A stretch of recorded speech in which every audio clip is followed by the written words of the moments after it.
Welcome to OBR Weekly Wednesday night here on the OBR streaming network. My name is Brad Wood. I'm filling in for the always fantastic Barry McBride, who is out of commission as far as electricity is concerned.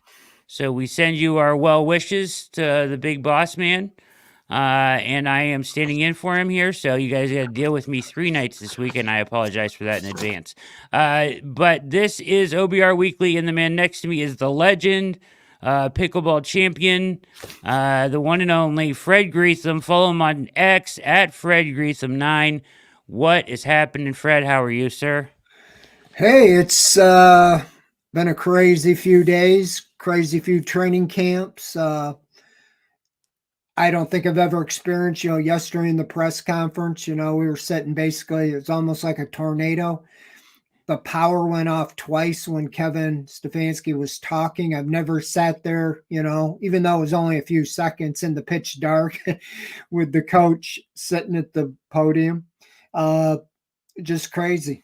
But yeah, had a day off for the team and I had some things planned, but lo and behold, the storm did a little damage out at the Greetham estate.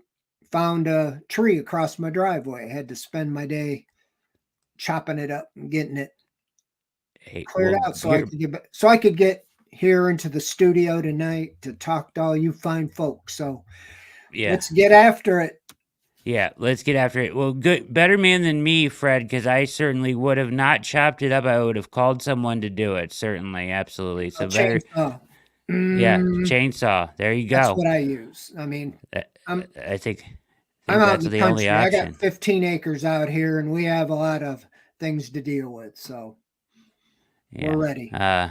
You were ready, and good for you on that. So all of you guys, we appreciate you. 361 of you already filing in here to the chat. Those of you contributing to the show, hit like, hit subscribe. It only takes a second. It helps us out a tremendous amount.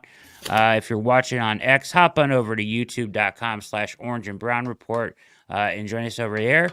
Where you can also hit like, subscribe, and the notification bell so you know every time we go live. So let's dive into everything going on here with Fred. We've got tons of questions. So let's start with this Brandon Aiyuk stuff. So as we ended yesterday, the Steelers were out.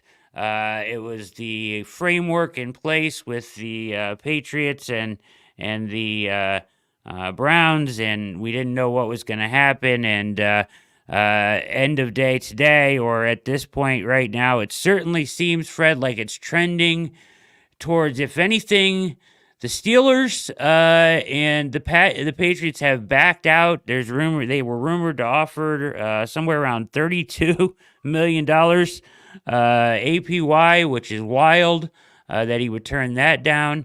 Where do you come out on all of this at this point, Fred? I'm kind of tired of talking about it, Brad, and I'm sure a lot of people are.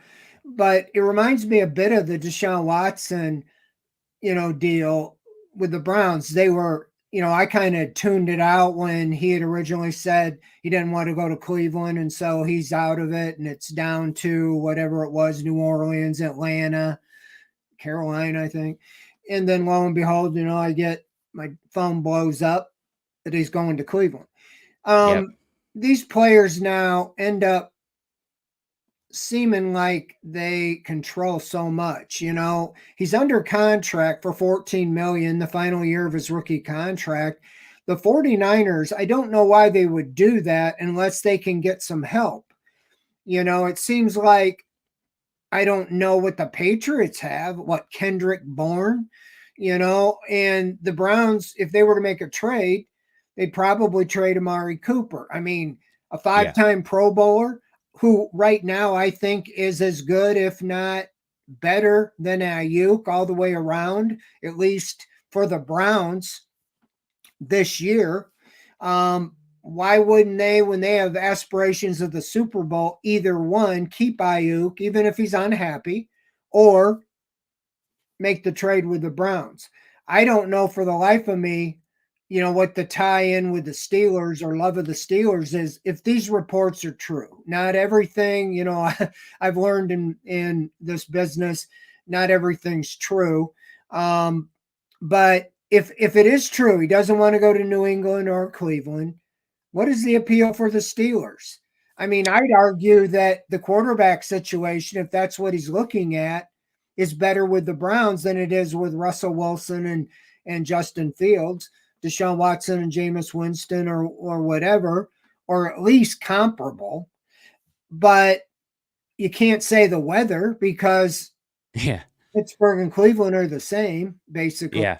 So I don't understand it all. Plus, if you have three teams trying to get you, why would you take all the leverage away and roll two of the three out?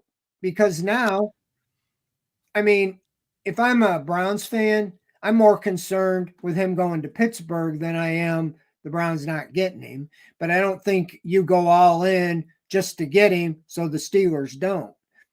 I mean, they still have to get the ball to him and so forth. And obviously he'd be a major upgrade for him. But I keep coming back to the 49ers. How does this make their team better? They're trying to win the Super Bowl this year. You're going to take a key player off the field. Sure, he might be unhappy, but I doubt if he would sit out the whole season. And if he does, so be it. Yeah. I certainly think that John Lynch has not handled this in the best possible way.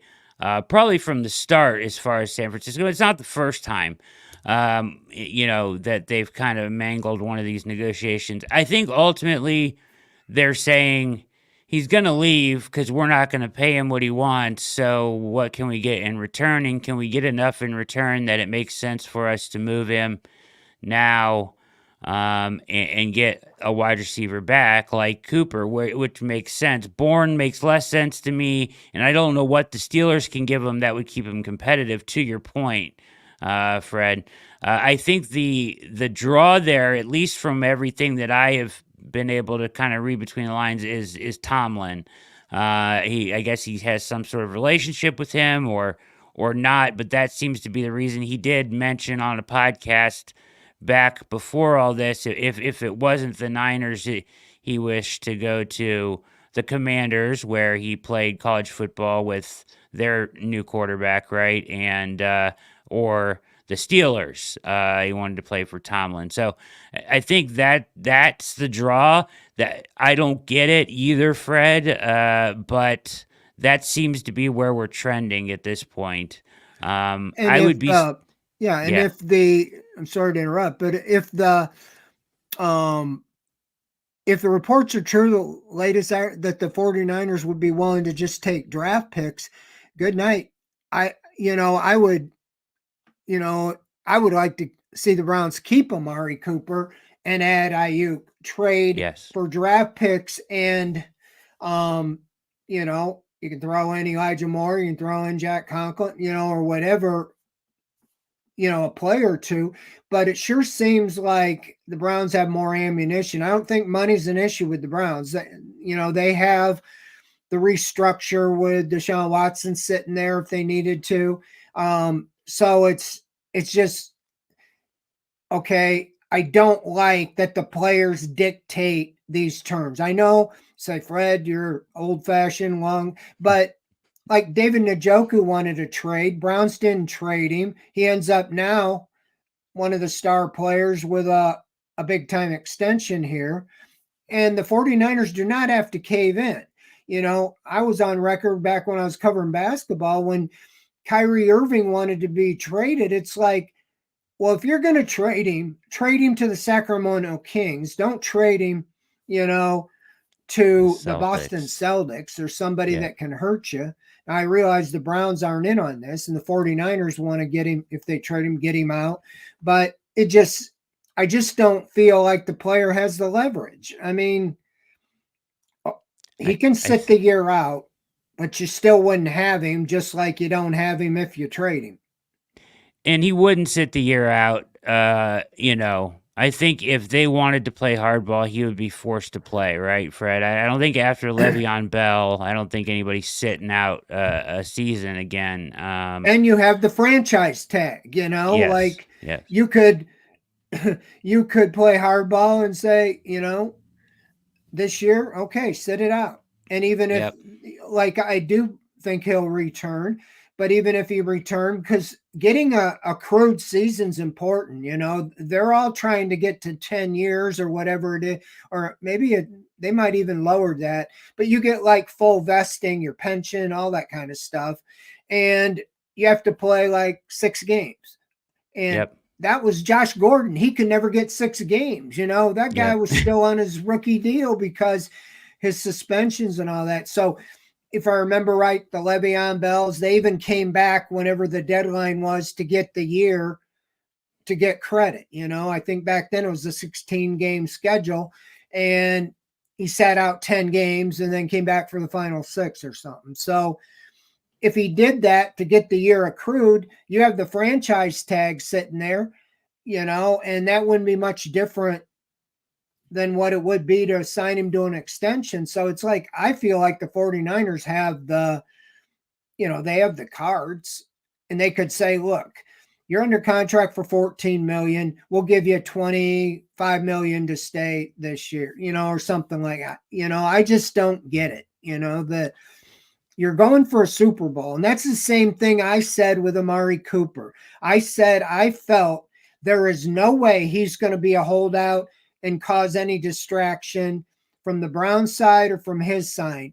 And sure enough, they got that taken care of. They didn't really give him, that much of a different deal. In fact, they kept him, just for this year. So I realize that he could be one and done, but I talked to him down at Greenbrier, and he sure sounds like a guy that doesn't want to go anywhere. He said if the grass isn't always greener, he said he wanted to finish his career with the Browns. At first, he said all the things you want him to say. Well, no, I got to get paid and I got to get. But then he really softened and said, look, I've really done well, Hill. It's really worked for me here. Why would I want to go? So I'm like, not that you're going to use that against him, but I think you could really, keep him another 2-3 years or whenever, as long as you want him. So I just don't know, how the Browns would be better this year if you immediately traded Cooper for Aiyuk. Okay. Long term, it might be a better move, but you're going to have to pay him about 8 to 10 million more than you're paying Cooper this year. And he's got to come in with his, culture's a big thing. Amari Cooper is almost like a saint in the Browns locker room. The players love him. The young guys love him. He works with them. I don't know anything about Brandon Aiyuk. Might be the greatest guy in the world, but already he's these guys do this kind of stuff, shows me there's a little me, when they say there's no I in team, there's an E in me. So, as far as, I don't know, might be a great guy, but it's not like he's 30 and he's trying to get his last contract. He's still under contract. Yes, he is. It's tough. It's hard to understand the motivations in a lot of these places. I get the Browns' motivation. I think your concept. I mean, if the Steelers are going to do draft picks, that would really make you want the Browns to kind of push in, because then you could potentially keep both of them. I would agree that I don't think it necessarily makes you immediately better, but I think the idea of locking in a younger player for the long term as your one of the future is kind of the enticing thing for the Browns. And then without having to use like without having to use a first or whatever, have to gamble and see if it works out. But either way, a lot of teams think he's a special player. Some other teams don't think he is as good. I do think he's a special player. I just don't. At this point, here's Fred. I'm kind of like, if he doesn't want to be in Cleveland, then why do we want him to, like, I wanted him to come here, Fred, but if he really doesn't want to be here and those reports are true, then why do we want, you don't want somebody coming in that doesn't want to be here just because you paid him more money. Yeah. That's kind of Well, and they wouldn't agree to a deal if that's the case, but yeah, he really shouldn't have say in it, and you could even lessen the blow by, hey, we'll just trade, assume the contract, the 14 million, don't sign no extension, kind of what they did with Zadarius Smith, and then you're a free agent at the end of this year, and you can do what you want to do if you don't want to stay here. But see, it's the 49ers that have given him all the leverage, though. You know what I mean? They've given him the control. So it's I mean, crazy. it's like, and it's only going to be more because this sit-in or whatever it is where he shows up but he's not doing anything. Kareem Hunt tried to do that a couple years ago. It did him no good. But like you said, he's getting away with it, and it's going to cause more teams to do it. I mean, I get the instant gratification, but I mean, you're in your fourth year, and you didn't see this out of Jamar Chase last year or any of these other guys. They finished out their rookie contract and then had the big payday. So, okay, so good stuff on Aiyuk there. We've got even more interesting stuff today, as it certainly sounds like, Fred, that we have some renderings even here. There was a letter sent out to, maybe you can explain this a little bit. There's a letter sent out to the season ticket holders, correct? Today? Yeah, it was the season ticket holders and like their digital, their online partners and things like that. They kind of sent out a letter, and then they sent out renderings, and they sent out a video, almost like a hype video. They didn't say for sure we're going there, but they sure made it, I think this is the court of public opinion. After this comes out, it's pretty much, it's a done deal. I've said it all along. The Haslams didn't buy 176 acres for nothing, near the airport. And I think that, the city of Cleveland, put up their ultimatum, gave them 10 to 12 days or whatever. I think really a lot of that's to save face. They would like to keep them in downtown, but if you look in the background, and I think even in the pictures, you can see the downtown silhouette skylight. I mean, what people don't realize, it's not like they're moving out to Medina or Akron or Richfield Coliseum. I mean, this is like 10 minutes from downtown. And I think, and regionally, for a lot of people, for the people that, I mean, only a percentage of Browns fans live downtown, right? The majority of them live throughout Ohio and out of Ohio. So for them coming into town, it's less, means even less, right? I mean, as somebody that lives in Akron or Cuyahoga Falls, like, to me, it makes no difference. And it looks amazing. Yeah, I mean, it doesn't, and that's the architects, I think they did SoFi in LA and the Minnesota one, and pretty much all the big new domes. I think it's going to be underground. The field will actually be down. I think that's something to do with concessions with the airport there. And, it just seems like it's going to be a big boon area, and that will help Cleveland. And I think the Haslams would be involved in trying to help develop where the current stadium is, on the lakefront. I mean, we talked to Dee and Jimmy down at the Greenbrier, and, I think they are sincere that they want the lakefront developed, and they just see it as they want a dome. There's no question. Andrew Berry came out and said it. They're going to all take their marching orders from the top. And Andrew Berry wouldn't have been so strong on, I really like a dome, because the players, we pay them all this money not to be gladiators. We pay them to be, show their skills. And I get that. I mean, I hear a lot of fans say, yeah, but the Browns lose their advantage in the frozen tundra.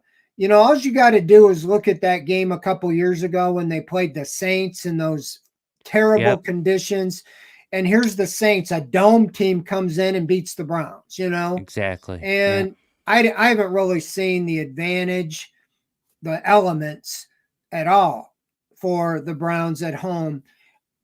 The elements, you know, are playing at home in front of your crowd. Last year they were 8-1. I don't think it's because the field and all that. I think it's because the crowd at home, and you're going to still have that. I think this stadium will hold about the same 65, 67,000. Indoors even be louder, you know, than anything. And, you know, I don't know. There is part of me, I mean, my whole life the Browns been outside, but, you know, there is part of me, the older I get, it's kind of nice to be in a controlled climate, even watching the game, you know, for a fan. I think that would be good. So I think this is going to happen. Haslam was asked why he doesn't just pay for it himself. And I, you know, one of my colleagues has studied this pretty close. He said they're going to be over $2 billion of their own money, you know, putting into this. Sure, they're going to get money back in the revenue stream and all that, but I just think that they wouldn't have started down this road if this isn't what the intention was. And I think they gave the city of Cleveland a chance to just kind of bow out gracefully, like, well, we can't match that or whatever. And I think if you do a trade-off, we'll help with the development downtown to get the blessing, you know, to move out there. Again, I think people got to realize, you know, I go to a lot of the stadiums all over, and they're all not in downtown, you know. I mean, the 49ers play, I think, in Santa Clara, you know. They do, A lot of them are outside the city. And we're talking, like I said, with traffic, it might be 20 minutes, but you can see downtown, you know, pretty much from the airport. I mean, they got the Cleveland airport. Cleveland Hopkins Airport is right where this is going. So it's really not like they're moving very far out of town. Two things that struck me from the renderings here that I thought were really awesome, Fred. This picture right here, because, you know, the one thing you think of when you think of a dome is like, you know, when you on TV you watch and it's like a little bit darker, but the one stadium that kind of changed that is Minnesota, right? Because they have like the translucent roof as well, and SoFi.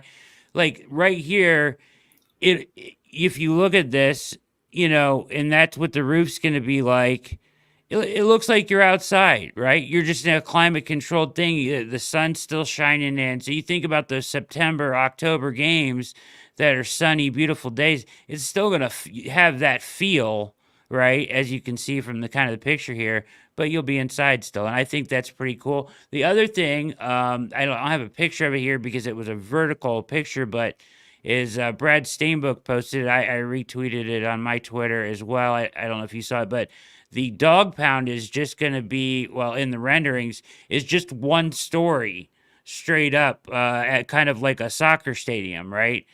Which would be incredibly intimidating for opponents going that way and really wild. So thought both of those things were very cool. The aspect of having the airport there and for Browns games, and even like, so say they do generate a Final Four or a Super Bowl or whatever you want, other things to come here. The idea that you can get off the plane, not need to rent a car or get anything else, and just find your way, you know, walk right into this area, right? Like, you know, public transportation, some of that stuff not needed, with hotels, the stadium right there, all that stuff right there by the airport, lends itself to, you know, winning some bids on some of these bigger events potentially, I think, Fred. Well, I think that's ultimately it. I mean, they built it in a hurry so they could get the Browns back, build it on the old stadium, municipal. You can't put a dome on it where it exists. They've done some feasibility studies, I understand, like Berkeley front and so forth, that can't do it there as well. There's no question the Haslam's won a dome, and this, is what they said is made the most sense. Where and it's going to develop all in the area all around there. It's a mile from their practice facility in Berea, and yeah, I just think, like you mentioned, I've been in domes, kind of the old domes around the country that are darker, and I like the Indianapolis one because they have the retractable and you have an open air feel. Yeah, this is kind of a neat idea with the, like you said, translucent where it's light and so forth. And I don't know what it'd be like with all the snow on the top if they have a way to, if it all falls off or what. But yeah, I just think that, I think everybody's talking about it. They're going to get a lot of momentum, for this after putting this out today, and it's going to be done. It's going to be a done deal. I think that they've already they're overhauling the Berea area. Just since we were there, now they've expanded. They've taken down the rest of the houses, and they're expanding there. They're going to probably put another building, probably put hotels right there in the Berea. This could end up all being hooked up. I don't know how far they'll expand from the Berea facility to this Brook Park thing, but it's not that far away. So I think it's something to be excited about. When you think of, like you mentioned, Final Four, Super Bowl, all these things, all these new stadiums got Super Bowls very quickly. Minnesota and LA's has already had one or two, and they're got another one. I think so. The Super Bowls are scheduled through like 28 or something. They get this done in time for the 29 season. They might be able to be on the docket in the 30 or 31, something like that. And that alone be a major boon. Plus, you talk about Final Four, basketball and events.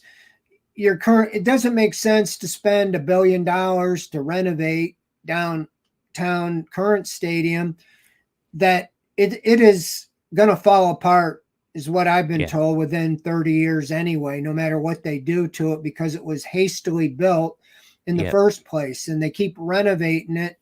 It's kind of like a house that's going down that you just keep, trying to build back up. So it's going to happen whether you really like it or not, I feel. But I think it'll be good. I think it'd be another reason for players to want to play for the Browns, and you take away that cold weather stigma.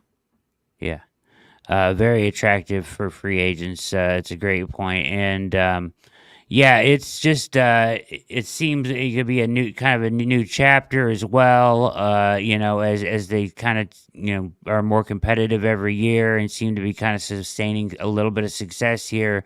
It could come at just the right time. Serge says in chat, as an out-of-town fan, it will open up possible games to come in November and December that never usually would even consider. It's bad business, Fred, as you mentioned about how the other First Energy or Cleveland Browns Stadium, whatever you want to call it, it was hastily built. It's bad business to spend money on bad money.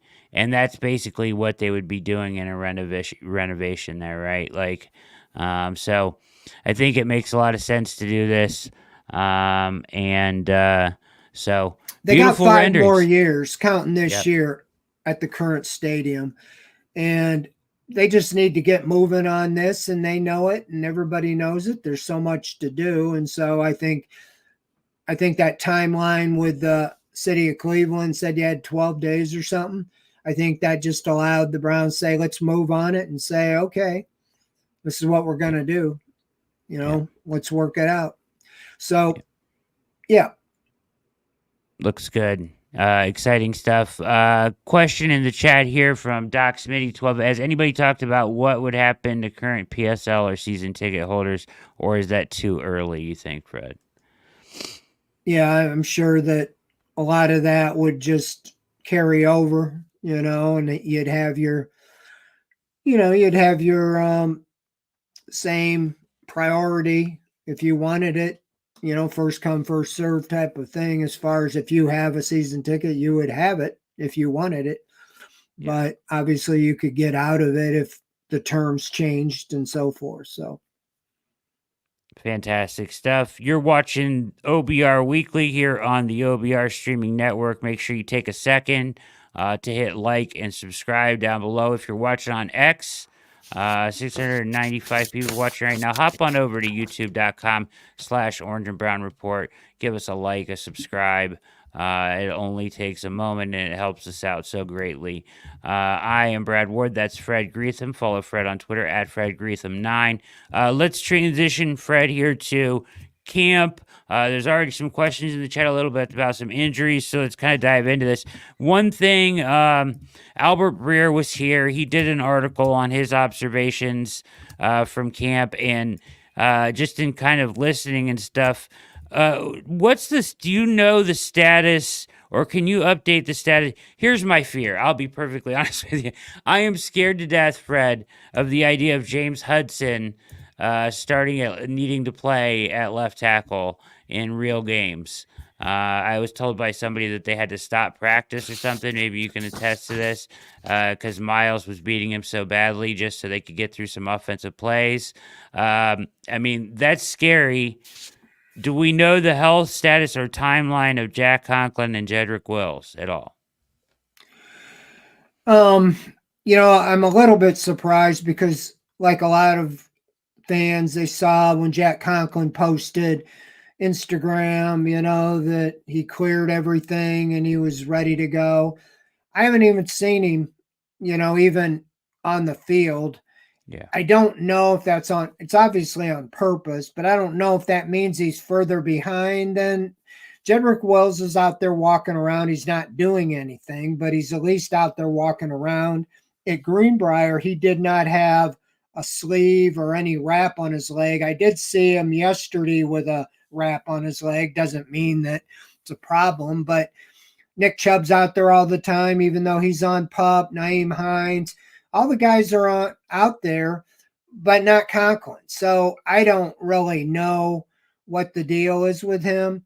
He got hurt in the first game last year, and it obviously was more severe than most people thought. When an ACL is severe, but you would think he would be, ready to go.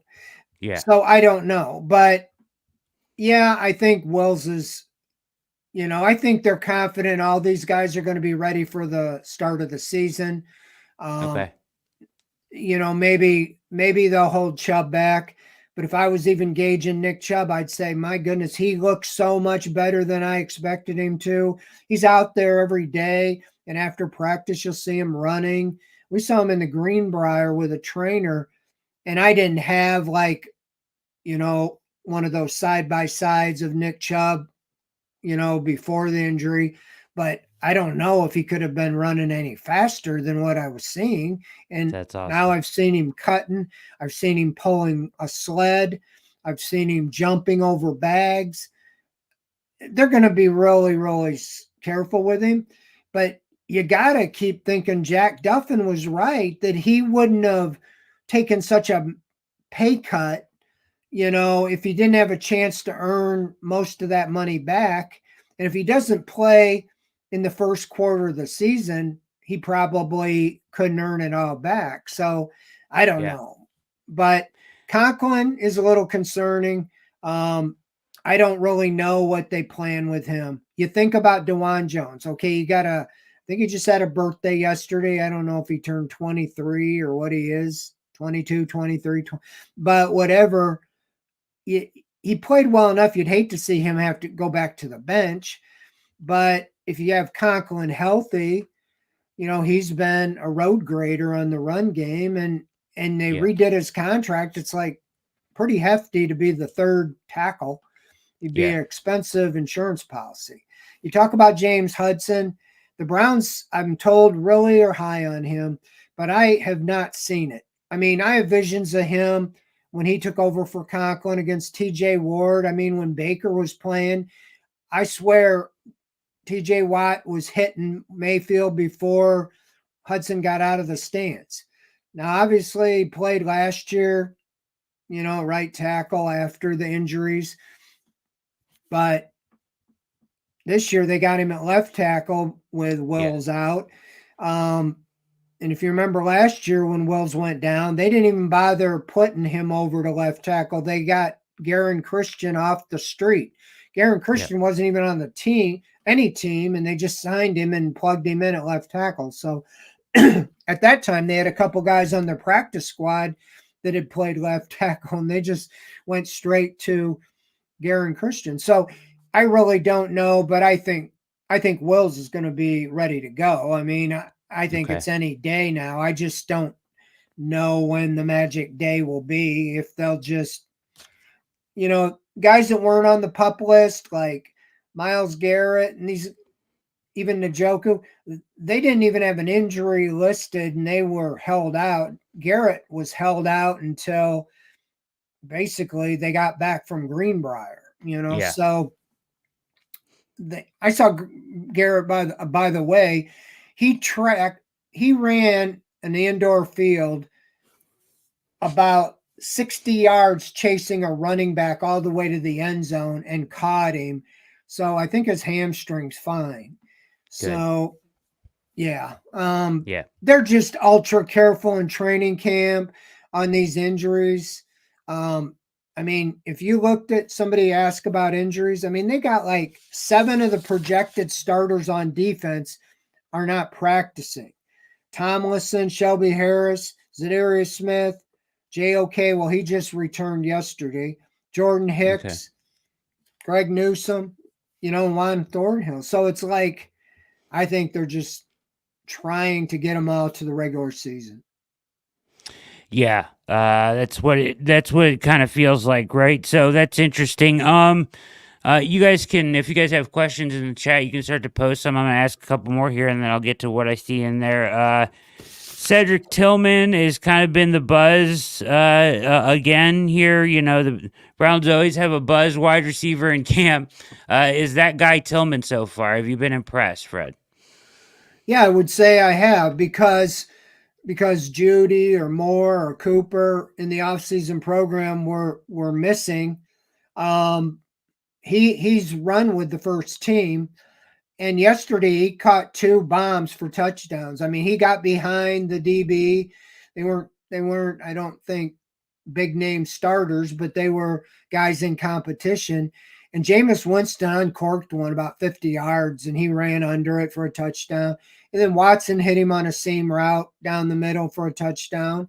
He seems to get open. He seems like he's getting it. Last year, I think he wasn't always in the right spot.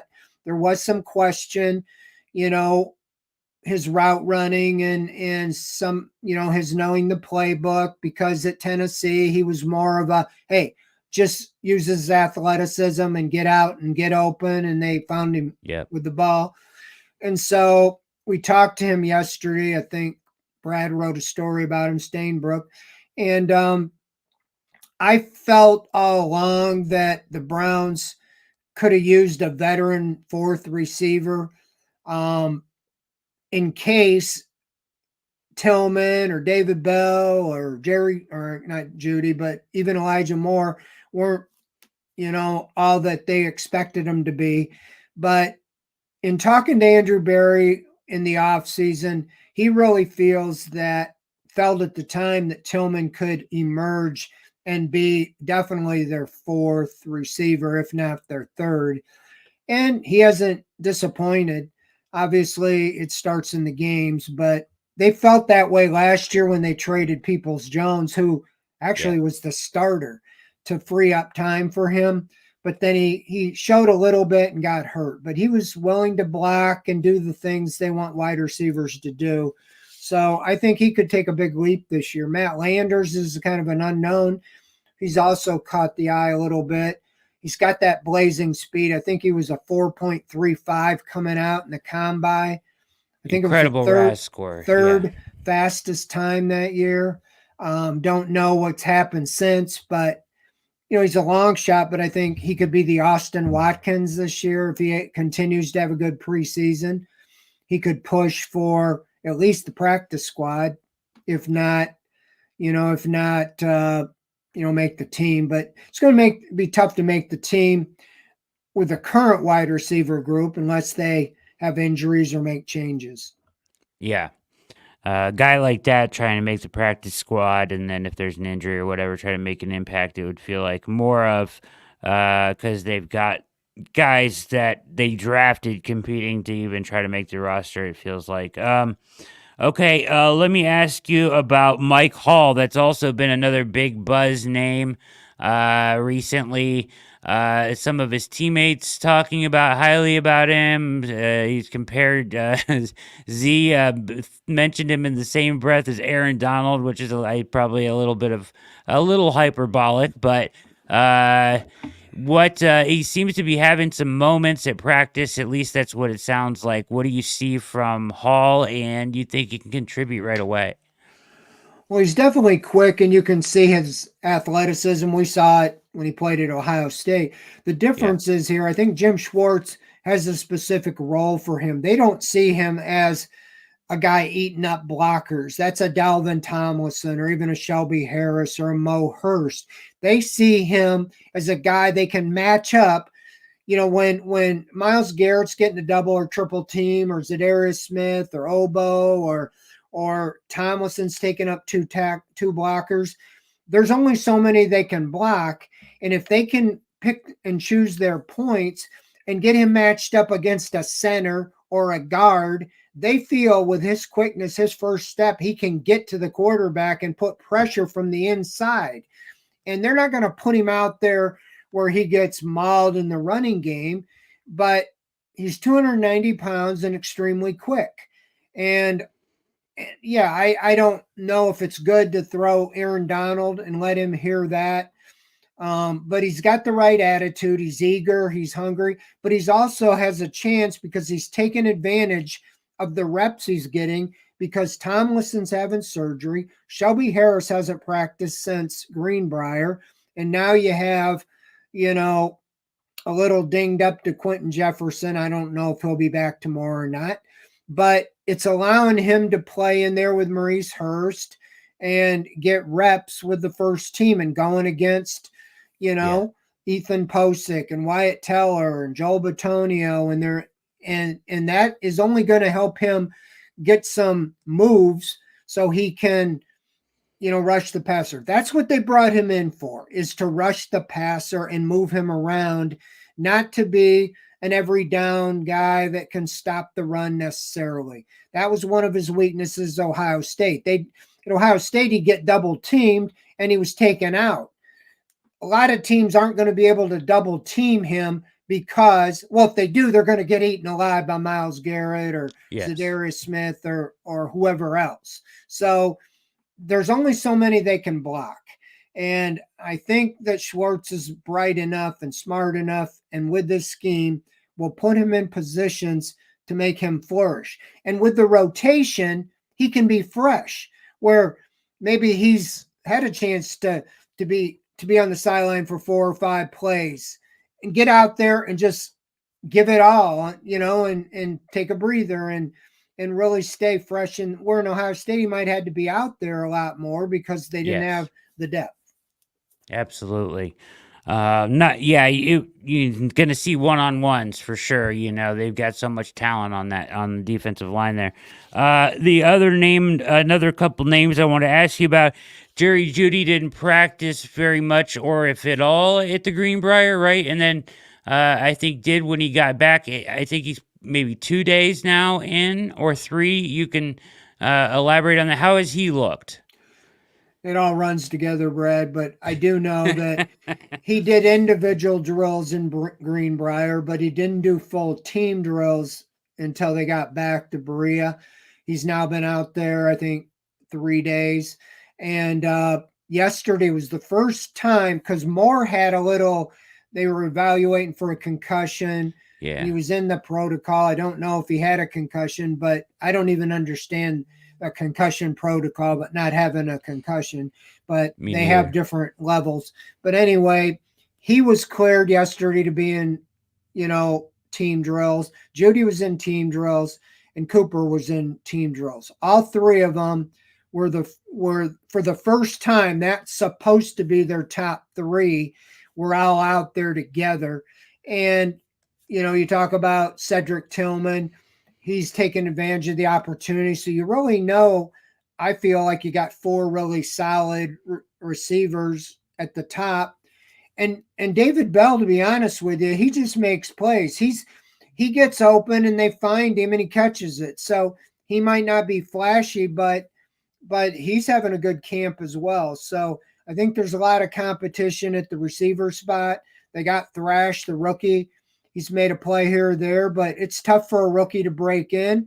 And so I think that's where Bell's taking advantage, of his opportunities, and hopefully they'll be able to get those top 3 or 4 on the field together, along with Njoku. You got some pretty good weapons out there.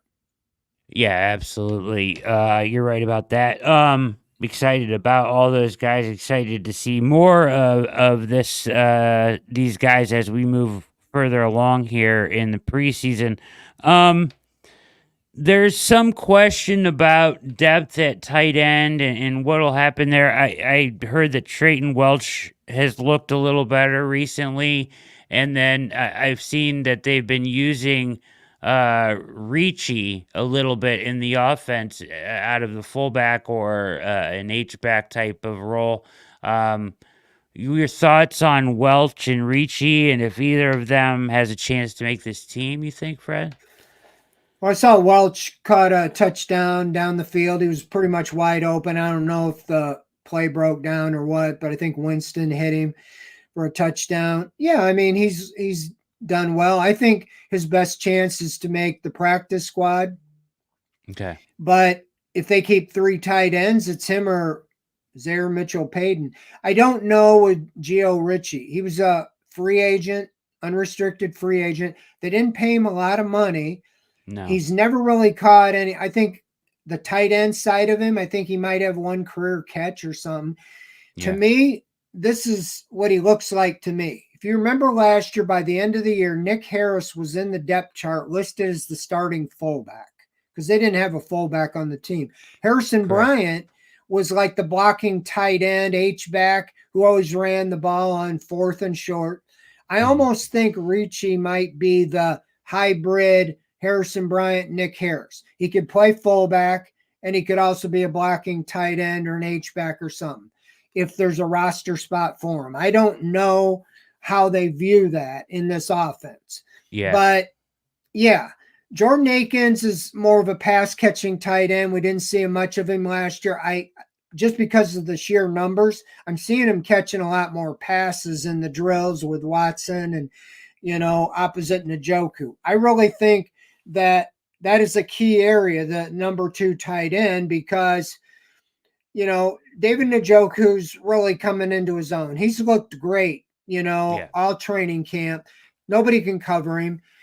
I think in this offense, they can put him inside, outside. He can get matchups against linebackers or safeties, even cornerbacks, and use his side to beat them in the open field. But if he were to get injured, you don't really have a proven commodity.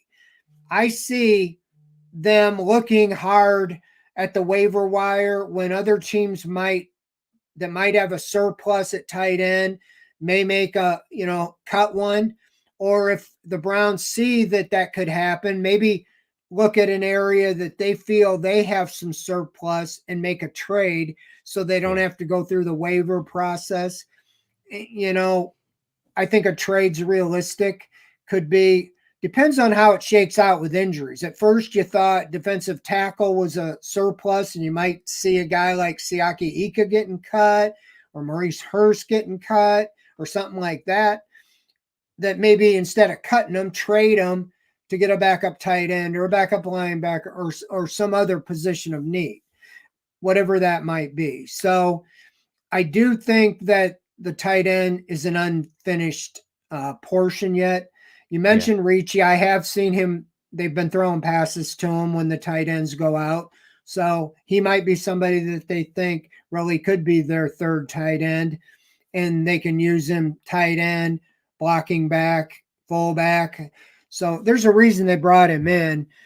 Yeah. They went away from the true fullback, and there's a reason they brought him in as a free agent. I just don't know how it'll all shake out. He probably, could be used. In fact, yeah, they have him.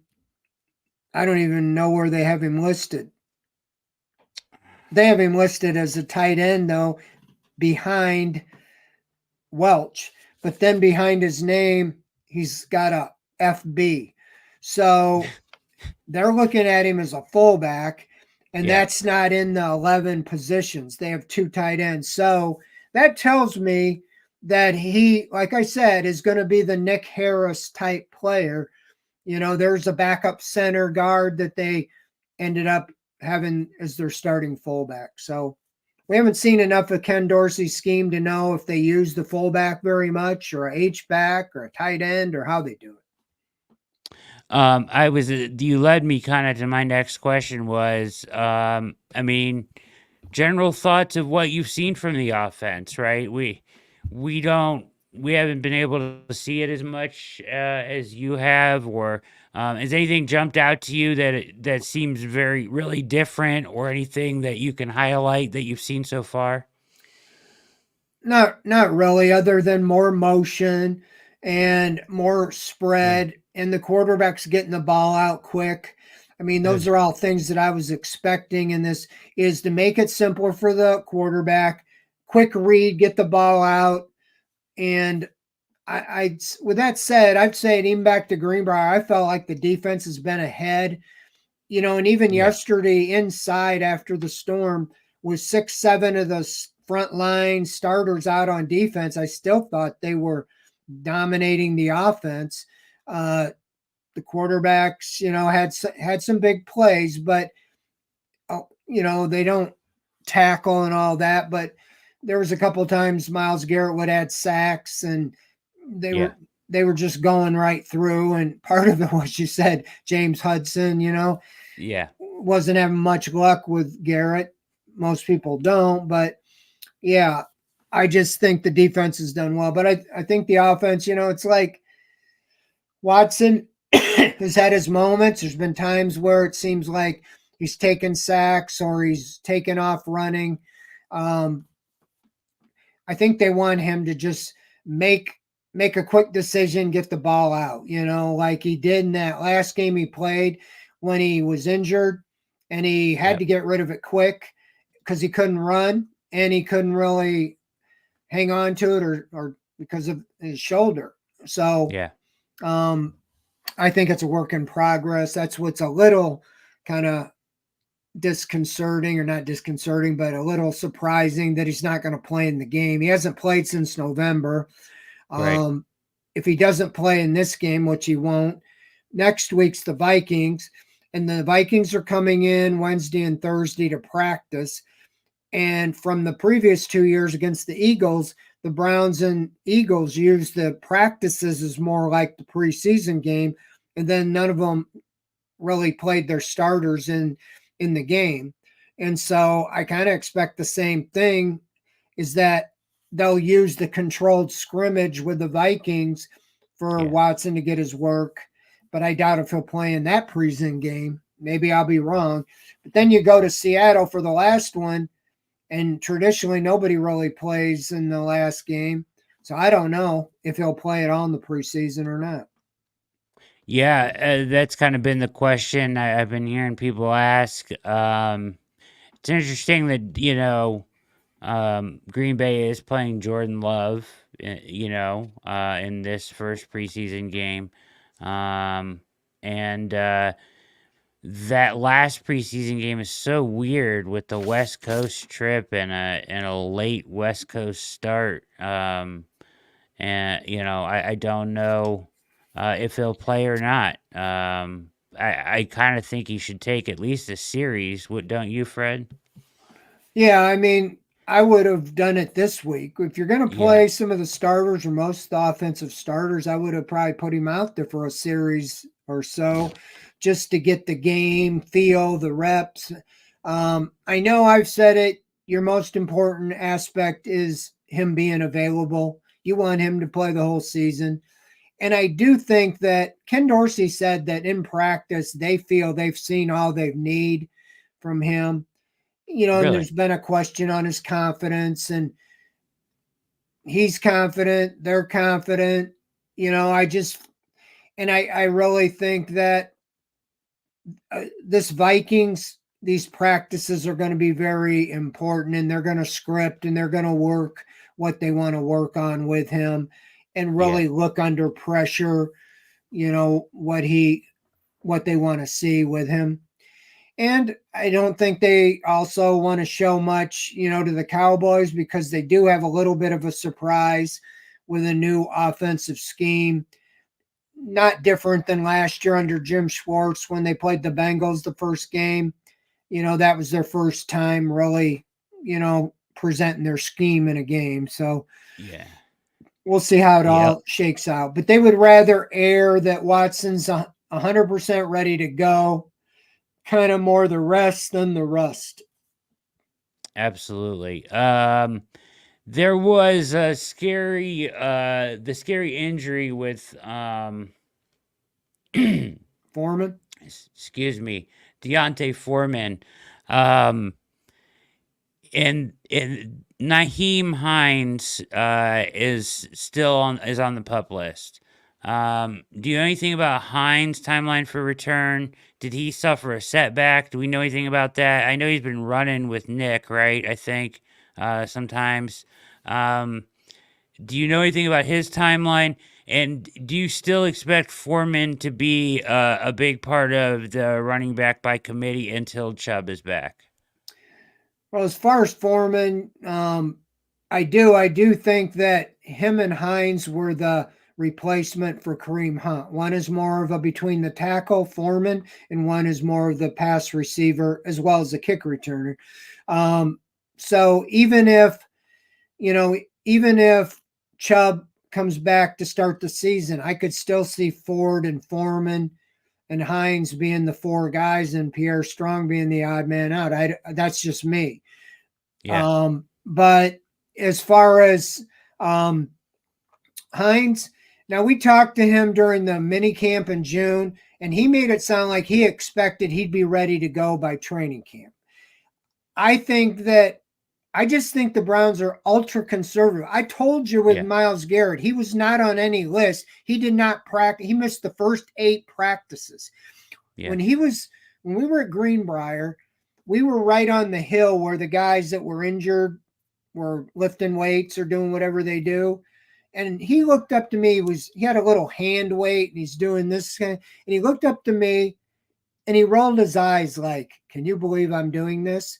He was telling us that I am fine. I don't know why I'm doing this stuff, and he did that for like 8 days. yeah, And like I said, if he had any qualms in the back of his head about his hamstring, I don't think I would have seen him running a 40, 50-yard sprint.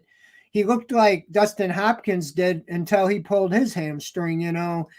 He was flying down the field chasing the running back. So Hines, I expected him to be ready to go anytime now, but I think they see him primarily as the returner, and they're really, frankly, not thinking he needs to be. You remember last year, Jakeem Grant, yeah. was going to be the returner. They didn't Terrible. activate him until the final preseason game, and unfortunately, in the opening kickoff, he blew his ACL out. So Yeah. I don't know if that'll have any factor that they might just say, we're not even going to put him out there. Yeah. Like you said, it sounds like they're just being as conservative as they can, over conservative with everybody. And to, the chat's point here, who can blame them after last season, right? It was a war of attrition, unlike many NFL teams have seen as far as injury goes. So it's hard to blame them for being ultra conservative and cautious with the guys that they are bringing back from injury and the guys that have suffered injuries.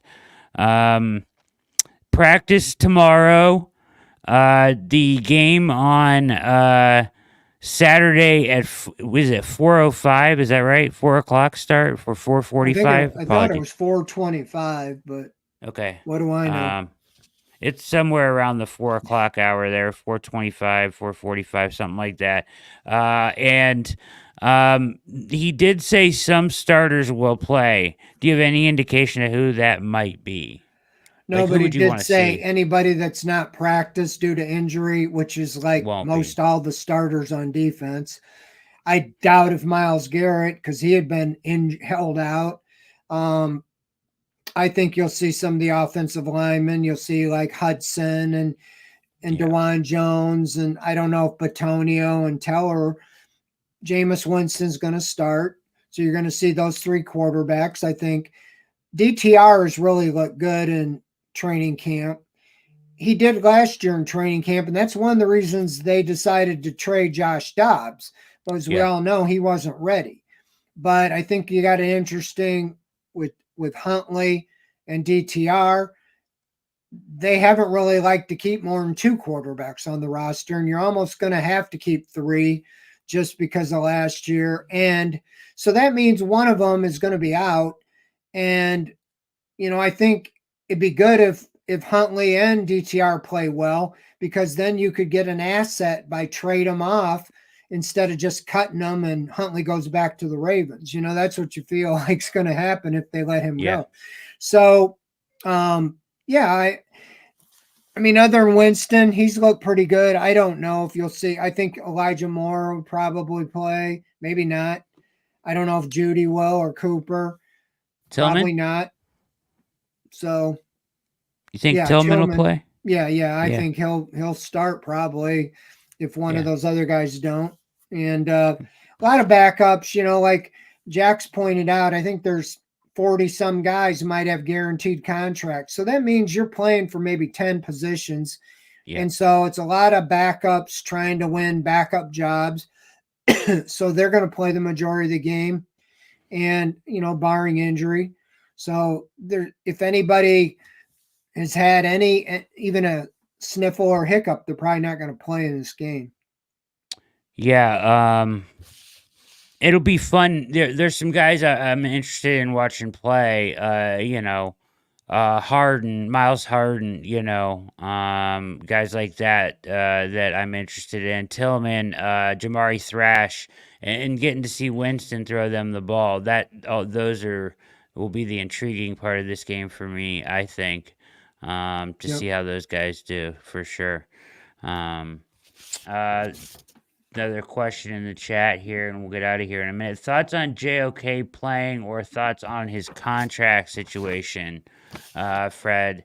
Does it feel like that will get done before the season? I don't know if it'll get done before the season. It was interesting. He didn't practice for a few days. They didn't say why, other nicks and bruises.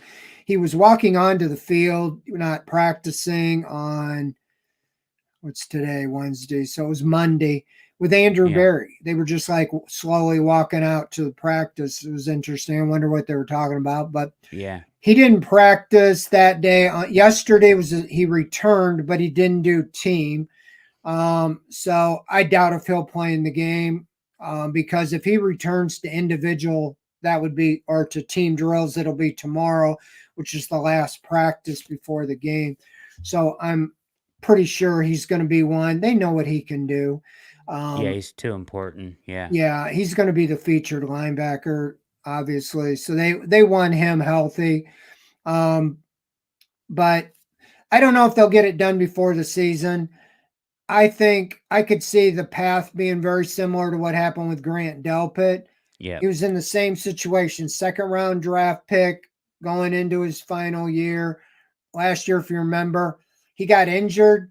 And the week he got injured and they said he had surgery, he was going on injury reserve. They announced that they had signed him to a 3-year, $36 million extension. Yeah. I got to believe that type of a situation. Andrew Berry has done several of them towards the end of the season in the past couple years, Jack Conklin the year before, and Batonio, and some of those guys. So I can see some of that taking place.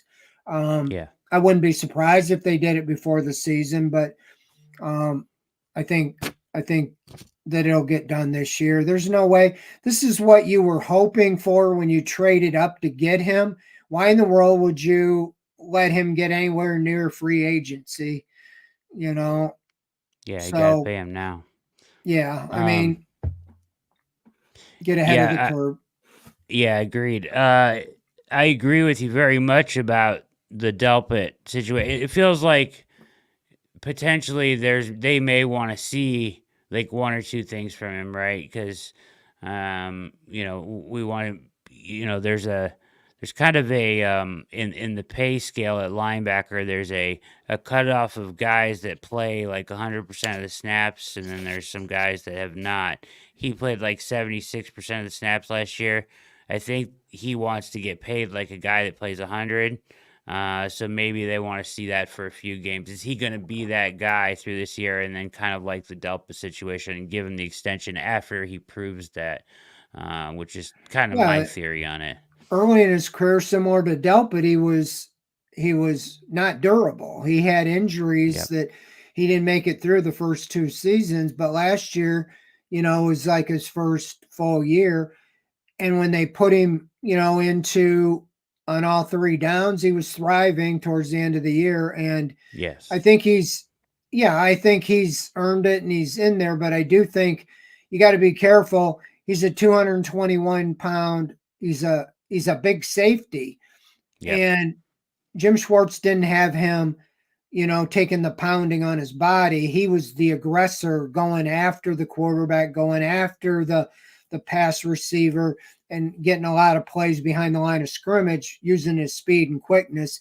And instead of taking that hit, having to be the fill linebacker to go up and make the tackles. And so, yeah, I think they just want to see his durability, but I think anyway he does it. I mean, when Delpa got hurt, he still got the extension. It wasn't like, oh, see, you got Yeah. hurt again. So I think they'll take care of it. Just depends. I've heard that his initial uh, compensation askings is really high, so I'm Yeah. sure that they'll figure it out. And he's probably the exception. They don't want their linebackers are all, across the board are some of the lowest on the team in pay. They haven't spent a lot of money at linebacker, and No. he'd be the exception. That's kind of the exception when they traded up to get him in the second round. I don't think you're going to spend too many real high draft picks on linebacker with this group. No, and you're absolutely right. He is the exception, and he's a special player there that they want to make sure they hang on to. I'm sure. To your point earlier, when you moved up to get him, you had to know if it works out. This is the idea. These are good problems to have, right? Keeping your players that you drafted and moved up to get. All right, preseason game 1 on Saturday. We can wrap things up here on OBR Weekly. Fred, you've been fantastic. Any parting thoughts or words you want to hit on about the preseason game on Saturday before we get out of here? Oh, we'll be there covering, even it's one of my least favorite deals, but I'll be looking at some, like we talked about, some of the backup guys, the Khalif Halasis, what intrigued the Browns to keep him Yep. around last year. Siaki Ika, can he play, or were they replacing him with Mike Hall and Quentin Jefferson? There's a lot of unique stories, out there, and there's going to be a guy emerge, or two, like we saw last year with Austin Watkins. So there's always stories. It's not really necessarily the guys that you're expecting or planning to see, but it'll be fun. So tune in. We'll have it all covered. We'll have the post game, and we'll have right here, and I'll have the stories. My take on what I saw happen right at the Yeah, and OBR.com. yeah, absolutely. OBR.com. Keep it locked there. We'll have everything covered. I got to tell you, Fred, before we get out of here, and I'll take this opportunity that I was in awe of your coverage at the Greenbrier and just throughout camp so far. You've been putting out articles every day. Your analysis has been fantastic. So I just urge everybody to follow Fred at Fred Greetham 9, and you've just been fantastic. Killed the coverage the entire time you guys were down there. Videos every day on top of everything going on. So kudos to you. We are incredibly lucky to have you at the OBR, and so thank you, and great job. Thanks for doing OBR Weekly tonight. It was a pleasure to get to stand in for Barry McBride. Hope he gets his lights back on. Hit like and subscribe on your way out of here, ladies and gentlemen. Thank you for tuning in. Keep it locked at the OBR wall-to-wall coverage, the best coverage you're going to get in town, OBR.com. Thanks for watching OBR Weekly. For the legend, Fred Greetham, my name is Brad Ward. We are out. Thanks, everybody.